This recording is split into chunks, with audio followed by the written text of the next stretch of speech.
अपने भाइयों और बहनों के छात्रों के लिए 26 दिन भूखा रहने के बाद, जिसमें कि मेरे 11 किलो शरीर ख़त्म हो चुका है, मसल्स चले गए हैं, ऑर्गन और दिमाग पर इरिवर्सिबल डैमेज लगभग होने के कागार पर पहुंचा है, और वो भी लद्दाख की कड़कती ठंड से दिल्ली की तपती धूप में बैठकर ये सब करने के बाद क्या मुझे किसी से कैरेक्टर सर्टिफिकेट लेनी होगी कि मेरा अनशन कितना पवित्र था?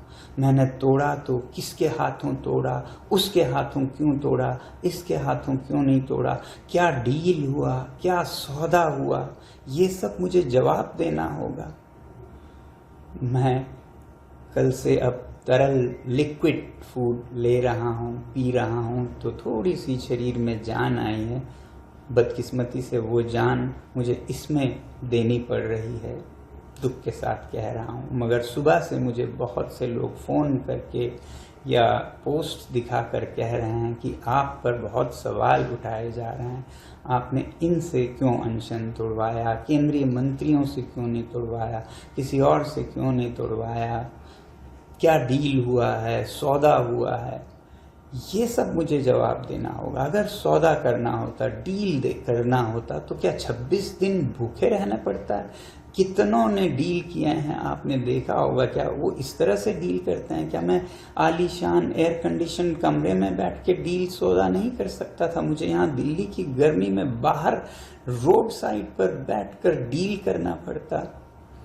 धिक्कार है ऐसे देश पर जिसमें ऐसे दिमागों की उपज होती है, जिसमें से ऐसे नीच ख्यालात निकलते हैं।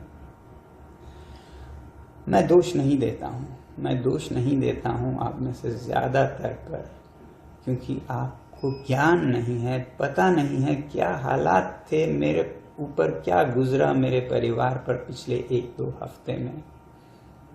इसलिए आप लोग ऐसा शायद कह रहे हैं, और कुछ लोग शायद जान कर कह रहे हैं, पता है उन्हें। इसलिए पहले बात सुनने से पहले उसका बैकग्राउंड ज़रूर देखिएगा।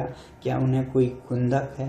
क्या वो किसी पॉलिटिकल पार्टी से हैं, जिस पॉलिटिकल पार्टी को किसी और पॉलिटिकल पार्टी से कुछ खुंदक है? या वो न्यूट्रल कोई आदमी कह रहे हैं? अगर न्यूट्रल कह रहे हैं तो ज़रूर उनकी बात सुनिएगा और मुझे भी बताइएगा। मैं जवाब देने की अभी भी कोशिश करूँगा, समझें या न समझें। मगर मेरी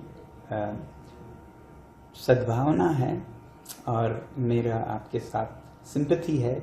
अगर आपको नहीं मालूम है क्या हुआ इन दिनों में और किन हालातों में क्यों अनशन तोड़ा और क्यों इस तरह से तोड़ा,